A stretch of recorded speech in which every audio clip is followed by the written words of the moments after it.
Hey guys, so soon Apple will be releasing the first public beta for iOS 27, and in today's video we're going to talk about what are some of the key differences between iOS 27 developer beta and iOS 27 public beta. In today's video we're also going to go over how to register to install iOS 27 public beta set to be released here shortly, and we'll talk about the expected release date. So let's go ahead and dive right in. Alright, so the first thing I'm going to talk about is some of the key differences between iOS 27 public beta and iOS 27 developer beta. Now, when it comes to features, all the same features available in iOS 27 developer beta will be available in iOS 27 public beta. There's nothing new between the two operating systems. They'll have the same features, same battery life, same performance, same enhancements with Siri and all that. Everything will be identical in terms of features. The only key differences between developer beta and public beta is the time of the release. As you know, iOS 27 Developer Beta 1 was announced during Apple's keynote during WWDC on June 8th, and typically the first public beta becomes available about a month to a month and a half after the release of the first developer beta. So we'll talk about when we can expect the release of the first public beta here in just a couple of minutes, but the next thing I want to talk about is how to register to install iOS 27 Public Beta 1. So if you would like to register your device to install iOS 27 Public Beta 1 once it becomes available for public testing, links will be available in the description down below. Make sure you open it within Safari.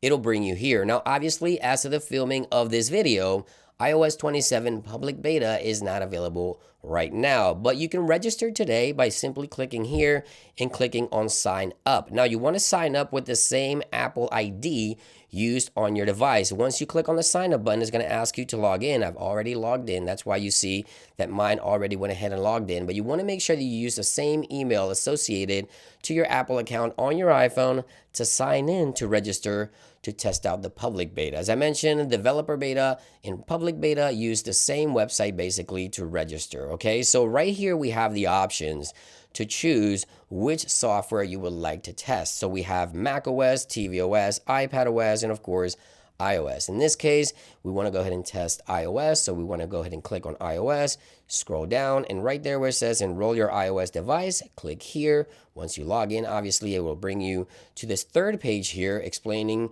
to back up your device. Obviously this is still beta software, so make sure you create a backup.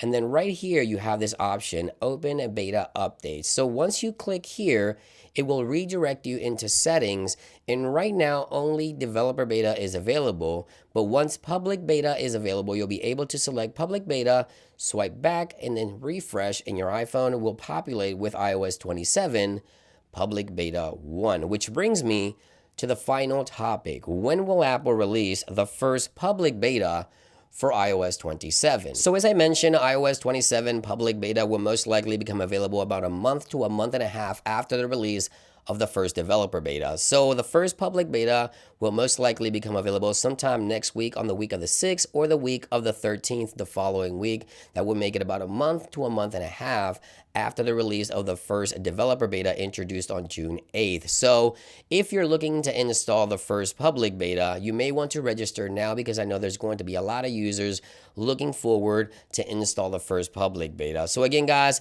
in terms of features and performance, Siri, AI, everything will be identical between the two operating systems. The only key difference here is obviously developer beta gets released first. Apple wants to make sure that they tackle all the critical bugs and major issues before making it available for public testing. So there you guys have it. If you have any additional questions or what are some of the key differences, how to register, or any trouble that you may run into registering your device or downloading the software, let me know in those comments down below. I'll try to get back to you. I hope you guys enjoyed this video and found it helpful. Thank you for watching, and I'll see you guys on the next one. Peace.